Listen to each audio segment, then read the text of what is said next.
to go towards that one. That could potentially be very powerful for them. They can't play the Tristana. They could play the Corki as well if they wanted to.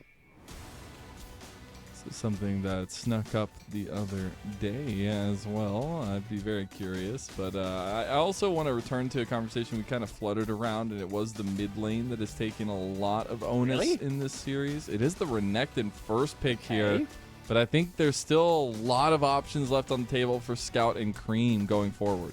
Oh, yeah, I don't know about that one. Maybe that's saying, haha, you are going to play Skarner, and we think Renekton beats Skarner. We've seen a lot of Renekton into bruisery, tanky matchups, and it's been okay. I suppose with Nidalee gone as well, it loses even more power. I mean, yeah, the Skarner's fine into the Renekton. 100%. Normally, I don't mind the Renekton. If you're playing a champion that needs top lane prior or has a really good connection with the Renekton, you could go towards Taliyah jungle, go towards Renekton Taliyah. That combo's not as good as it used to be in the days of old, though. I don't love it, Mazel.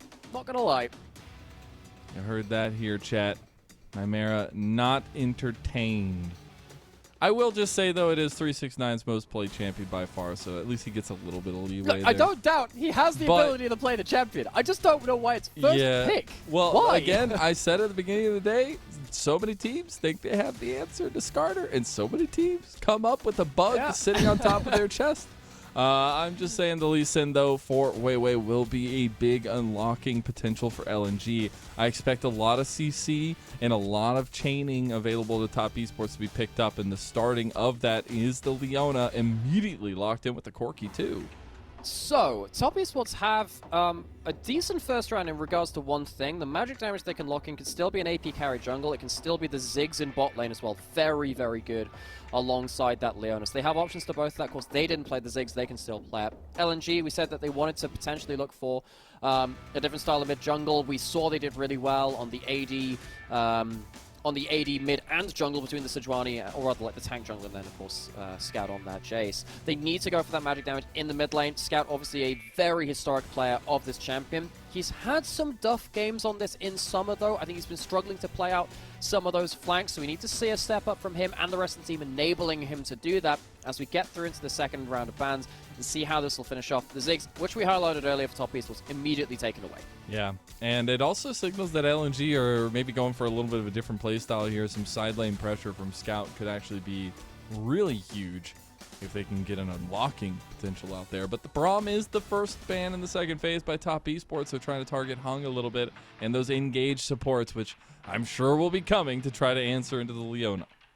Not many things give Leona problems in laning phase. Braum's one of them. So you take away from that to allow top esports to be unlocked a little bit more towards the bot side. The Taliyah's taken away. We did say that Tian potentially could play that towards the Renekton Taliyah combo in the top side, so that's gone. You're now looking back towards stuff like his Karthus. He can't play the Brand, of course. That's already gone. Again, we have to keep track of these things too. Sometimes it trips us up. We're still looking again for that elusive magic damage somewhere in the roster. You can't go full AD into a Skarner. That is how you lose League of Legends, folks. Gets a lot of health, and then he just smacks you upside the head. The Alistar actually banned away against Hung this time around, so I like that decision from top esports, just fully putting that priority on the supportive role down there for LNG. What engage is left as support? You don't have Alistar, Braum. Braum's not really the engage. You don't have Nautilus, Rel or Leona. You might actually be heading towards something at that point. Okay, the Ashe is up, so that allows you to play engage towards that AD carry. So the engage supports are kind of thin on the ground. They skip out on the Ashe. Okay, the Rakan has fallen down in priority, can still, of course, go in and be a big engage champion. Less tanky than all of the other engage supports, though, which can be a problem with stuff like the Leona Rakan pinning you in place with such high amounts of CC. You're not as tanky as something like a Leona, of course, on the other side of the rift to survive that kind of a confrontation. I'm surprised the Ashe didn't get locked in there. Still a huge pick, but here is a classic. The man has a skin on it himself. JackeyLove locks in the Kai'Sa.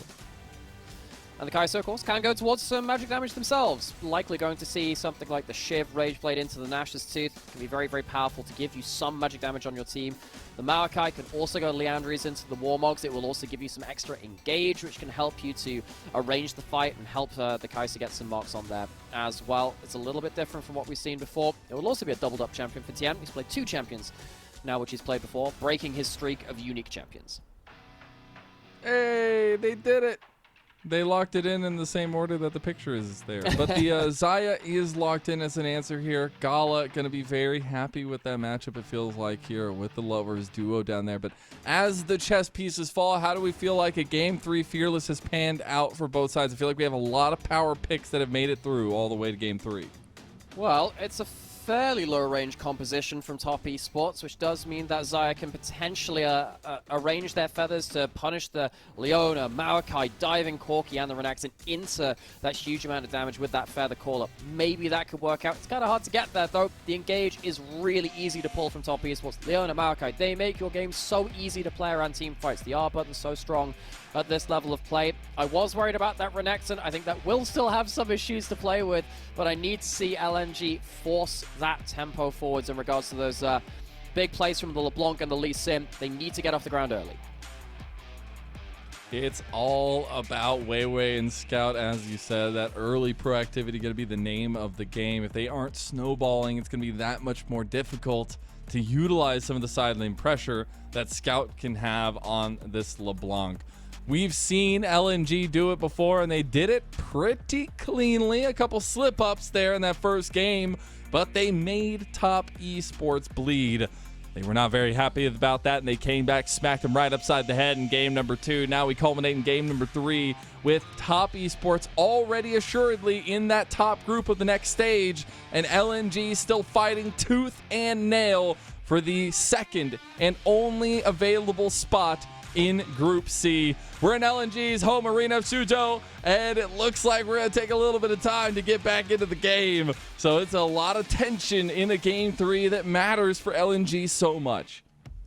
Yeah, reminder, folks, the fact that they've taken a game definitely buoys the hopes of LNG, but currently they are behind a series score to Rare Atom, even if they're ahead in game score.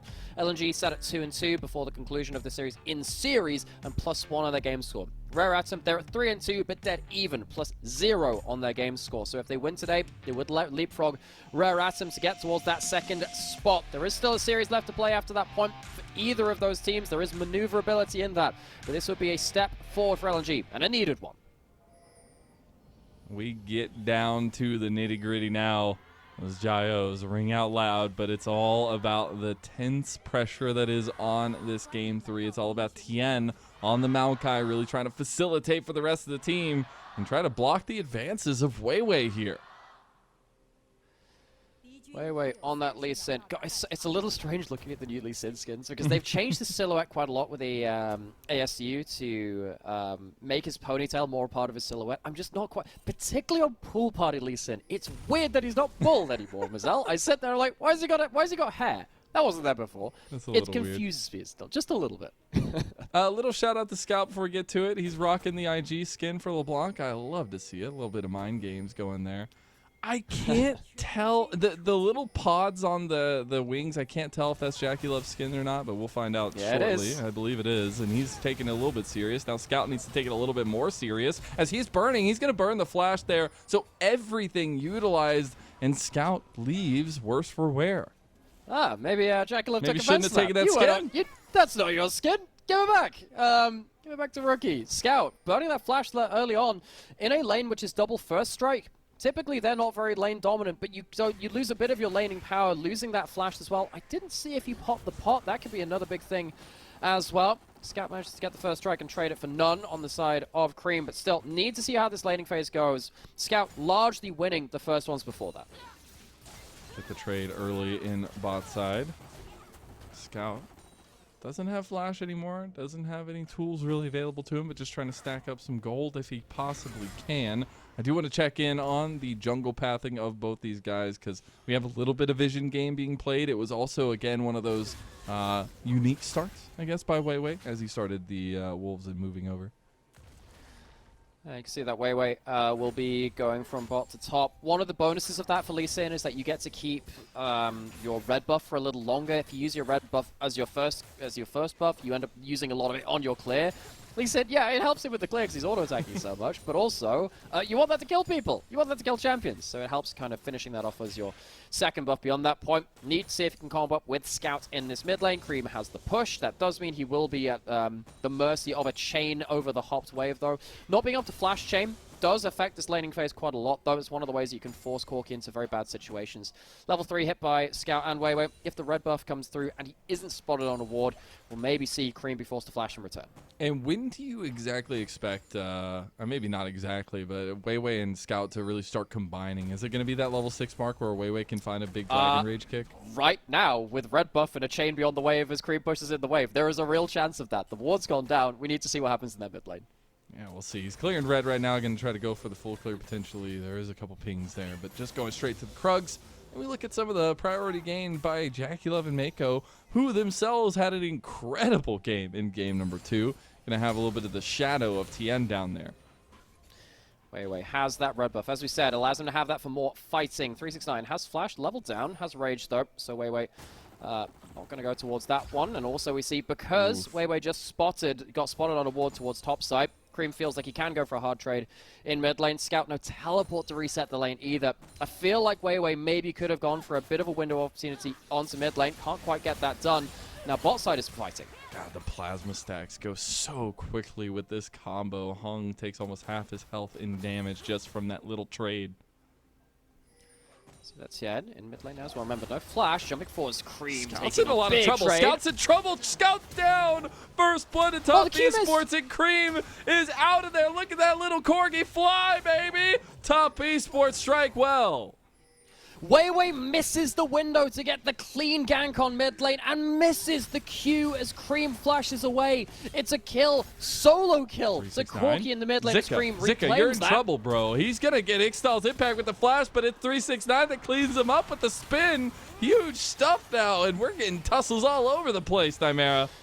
Solo kills in both mid lane and at top lane. Creme at 369, not leaving anything to be desired in those ones. Scout really shut down early. There's a Cull and a Null Magic Mantle onto Creme now as well, who's happy to just keep farming up in lane, keep pushing in, and we just said, you know, when should WeiWei and Scout keep teaming up? Well, you have the chain, you have the wave pushed in. It should have been super early, but because they can't shut down the Corki, he can just keep forwards, pushing in the wave, and Scout can't do that much about it. We're going to take a look back at that one. Scout and Creme play with their lives on the line here. Yeah, WeiWei gets into the lane, but he's still getting Gatling gun down as WeiWei comes over the wall. Q flash away, and of course goes straight up towards that solo kill in the top side as well. 369 full rage, gets himself the empowered Q, levels up off of that, and then Zika is like, hang on a second. Redactor's got a lot more damage than I think. Gets the kill. I love that 369 just flashes into it to be carried off to a kill. It's like, hey, buddy, you're going to give me some gold. We did just get level 6 for Creme as well, so some of that poke from the Siege is going to be even more difficult to deal with. Xena Blade not going to connect, but we have Dragon on the table with a group of grubbies spawning on the other side. We'll see if the trade is going to initiate, but like you said, Top Esports willing to contest over them. Level 6 hit by Scout, but blowing that flash, not being able to combo up with WeiWei early enough, has set Creme up for a huge advantage. Creme is going to be in such a good spot this game. You see that Scout struggling to even farm under the wave, under the tower. Now LeBlanc did get a change where she gets a partial refund on her Q if it kills a target, so it helps to get a little bit of that down, but it doesn't stop the fact that Scout is under turret, down a load of CS. He's gone for the Dark Seal in the hopes of an early scrappy kill, but it is a bit of a fool's hope at that one. I think that Scout needed WeiWei to come help him a little earlier because of the level 1 shenanigans, and I feel like now with Tian hitting level 6, with Meiko being able to roam potentially too, things are only going to get harder for this mid-jungle duo, which should have been firing on all cylinders earlier.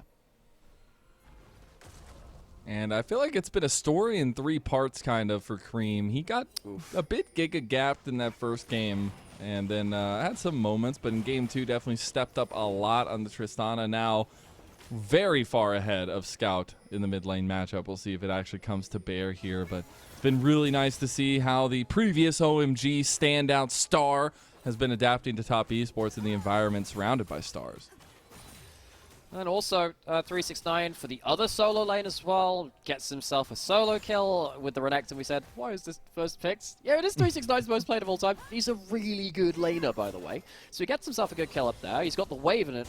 Terrible spot for Zika. He's going to be losing decent amount of farm up there. You can see that 369 can get himself a slow crash as well whenever he wants to do something and move out of that lane or force Zika under tap. So it's 369 controlling that top side. No teleports available either. Tian on bot side has level 6, can force a fight.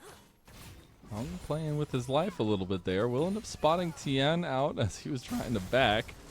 The Dragon is up. I expect that to be the next focus for Top Esports. Meanwhile, 369 going for another heavy trade into Zika. Gonna get impaled to be brought straight back to WeiWei's waiting arms. Ixtal's impact right into the wall. Now 369. A croc in need is a croc indeed. And that's Zika with a kill.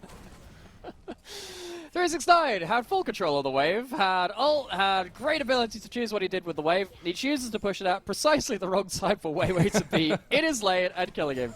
Okay, so that sets the matchup in top lane back to even, which is not what Top Esports would have wanted. The Skana, as we've said, can be pseudo-countered by some champions. The Rumble, particularly the TF destroys him in lane, and then also the Mordekaiser as well. But if you get a gank or two onto the Skana's lane, then they don't really get to stay ahead of the Skana for as long as they would like to. Need to see 369 not fall into this rut that we've seen so many champions against the Skana do, where they can't remove him from a lane, and they can't out-teamfight him beyond this point, either from even gold.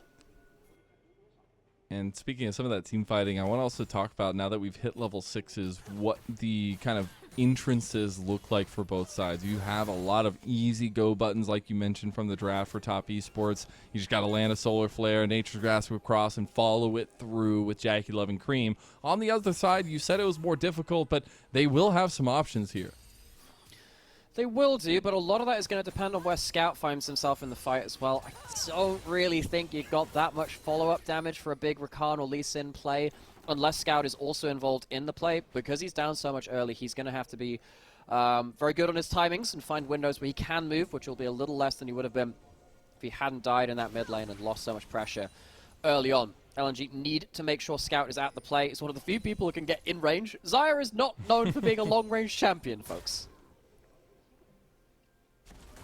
It almost sounded like you said Zyra, and I was like, I do remember that. It is Zyra. So with my accent as well, it's really bad when we had a meta which was Orianna versus Ahri or Ori versus Ahri. I know that, like, particularly with yourself and Lyric and a couple of the others, on and on in the same lane was also pretty difficult too with the players. We have a couple of those. That's just my specific one, I guess. I like it. Everyone has one, but this one is mine. I claim ownership of it. Yeah. We do get another super late dragon in this game. We've had like multiple 10-minute first dragons. Will end up going over holistically to LNG though, so they'll start their stacking here. There is another spawn of grubs on the other map, but it is already in favor of Top Esports.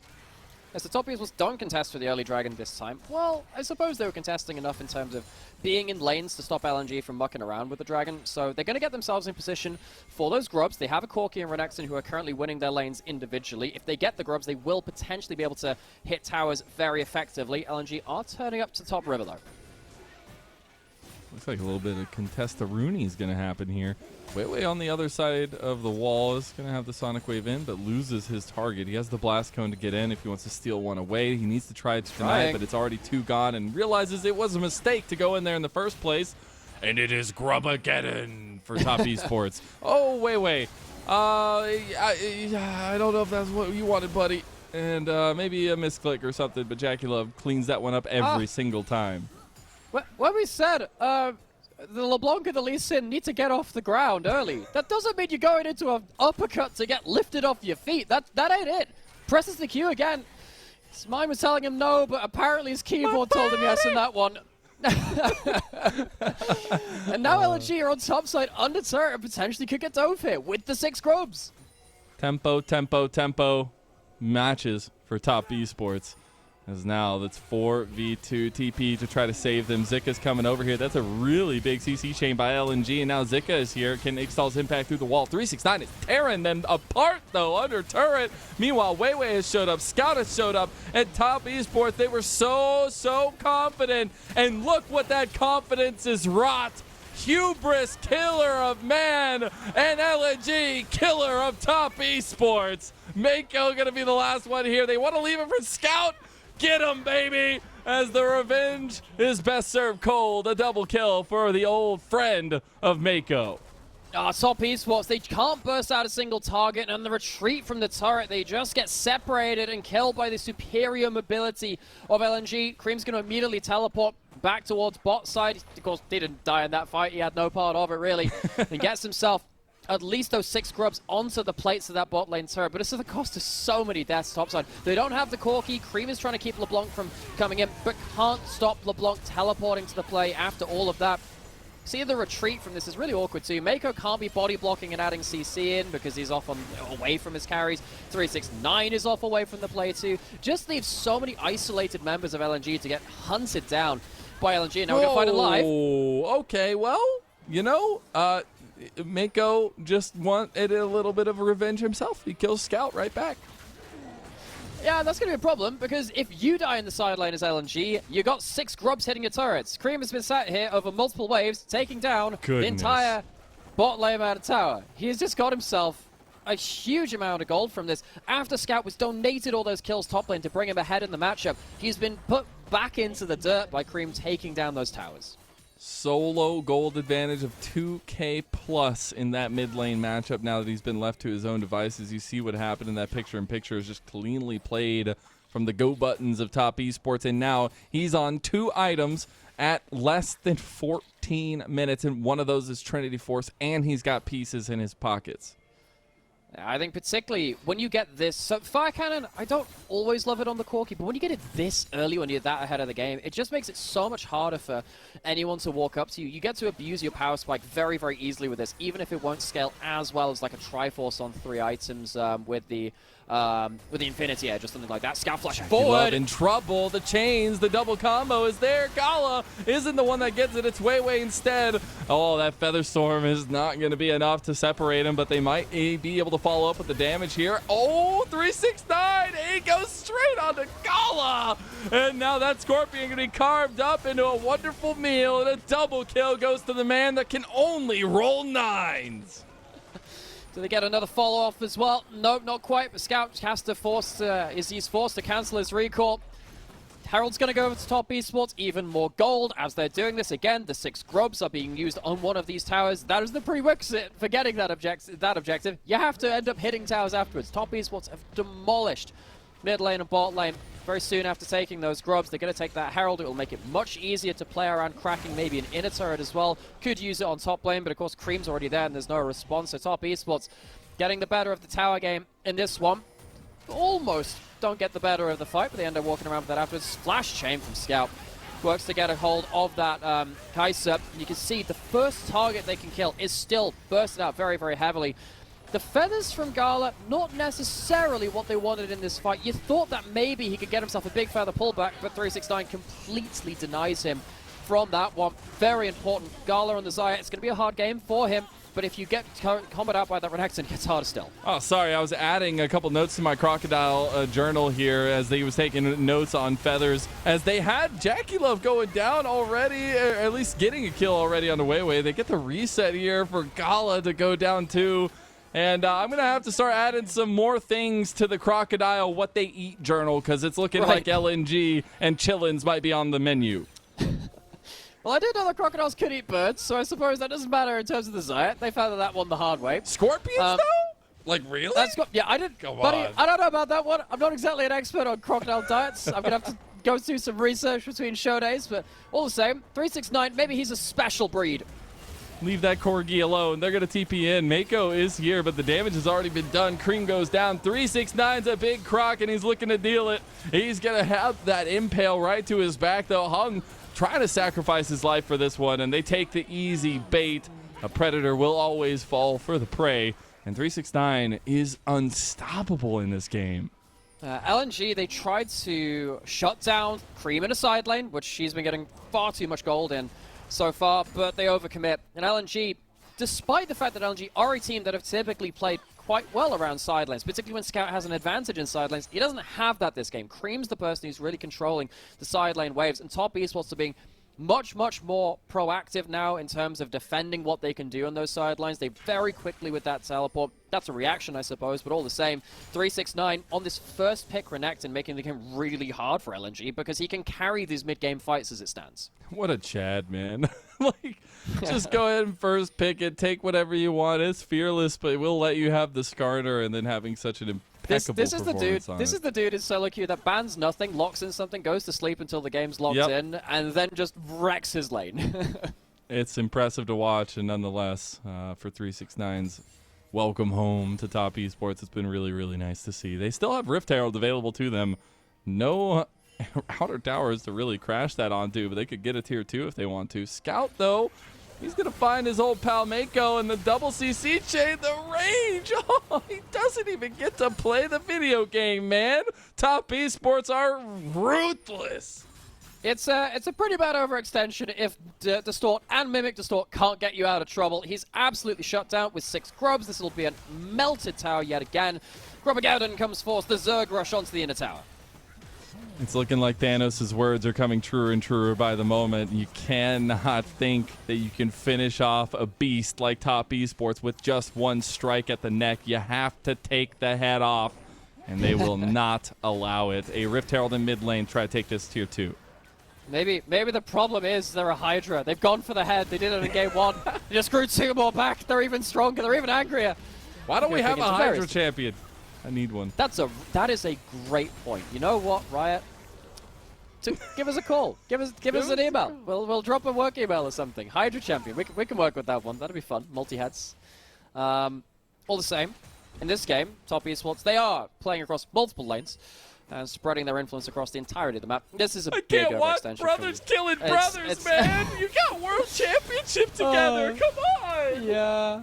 Yeah. Scout, buddy, you made it a bit easy, though. A little bit, He gets taken down by his world championship EDG support.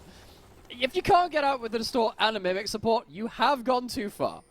That's how you know. There's a short checklist there.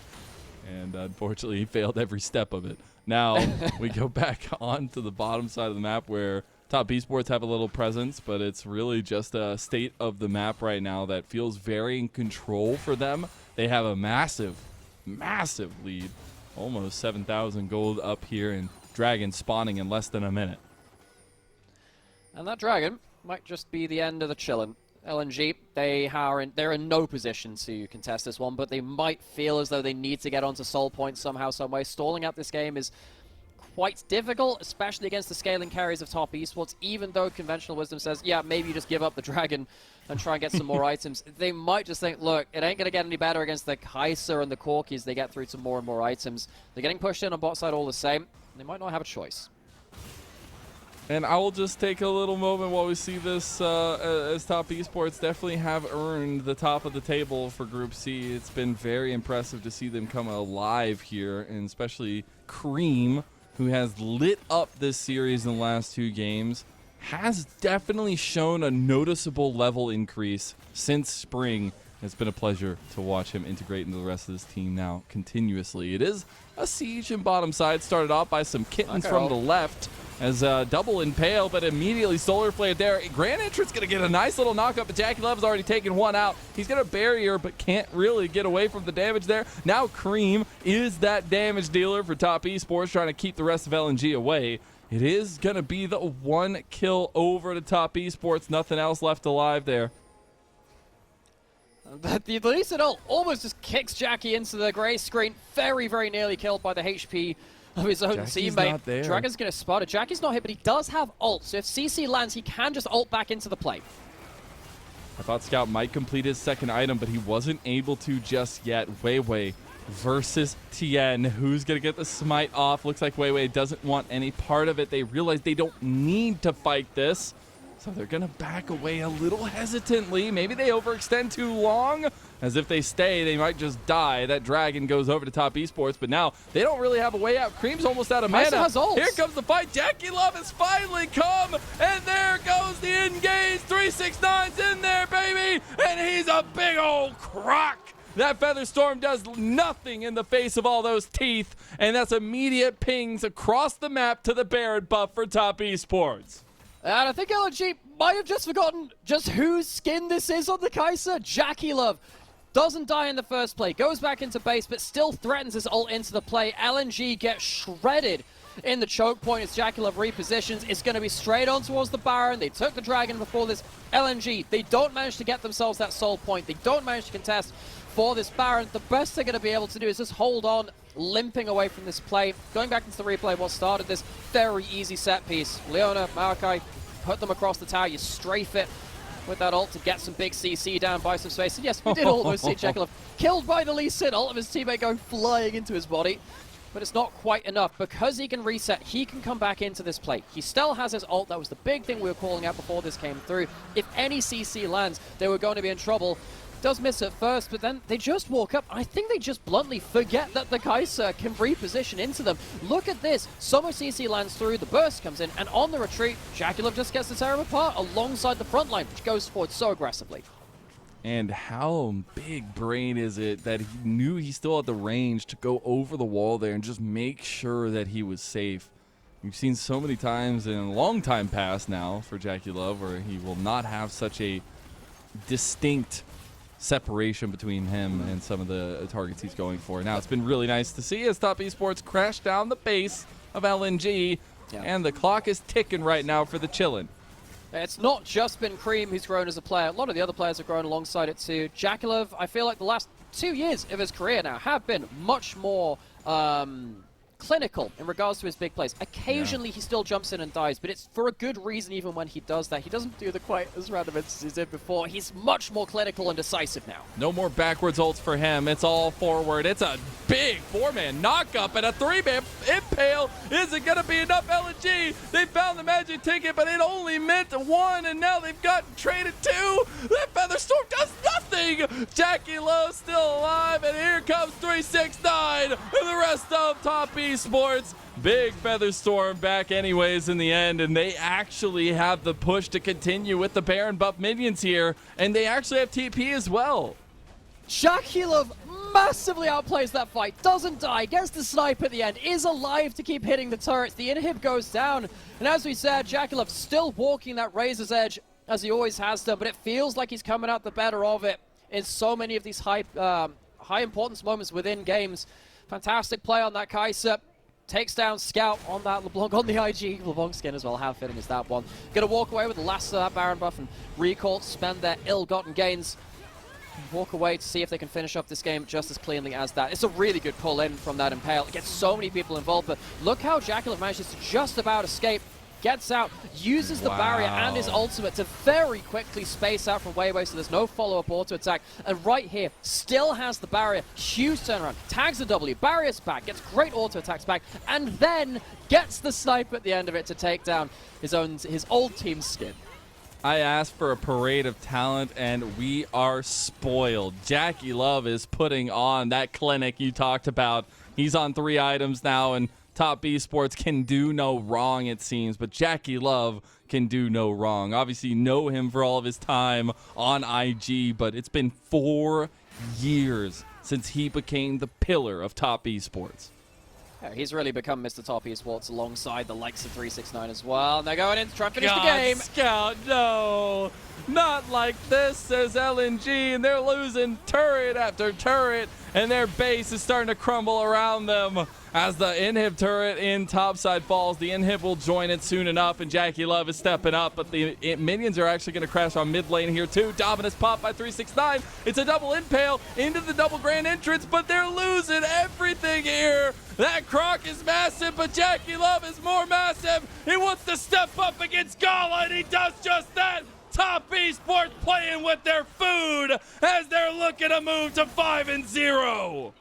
It starts with shutting down Scout at level 1. It ends with shutting him down around the inhib turret. Top Esports, they were made to bleed, but not to lose. Scout, he's alone on the Nexus. I don't imagine he can defend this one. Got 1 turret left. Scout's just standing there trying to put his body on the line. They were able to get 1, but they will not find 2. Top Esports remain the kings of Group C, and they'll find a 2-1 victory. Every series I see from this team in summer, I get more and more excited to see them in the Rumble stage. And that upper group, the Ascension group, through in the next stage, where all the best teams from the group stage play off against each other. I think as it stands, Top Esports, you have to view them as the best team in the LPL. Their early games have looked more clean. Their win conditions and their variety have looked really, really complete. Teams like BLG, which of course won Spring, they've been taking a step back. We're waiting for them to wake up. We expect them to be competing with them, of course. JDG have had themselves a strong group stage as well, and we're yet to see how teams like NIP and Annual's Legend can compete from Group D as well. I'm so excited to see how far this team can go, because I feel like this is only, well, very literally, this is just the beginning, folks. It literally is, and it might be the end of week 3, but we still have 1 week left in this round of things. Really nice to see Top Esports has a holistic effort. I know we're putting a lot of love on JackeyLove, but I think if Creme didn't turn it around from game 1 to 2,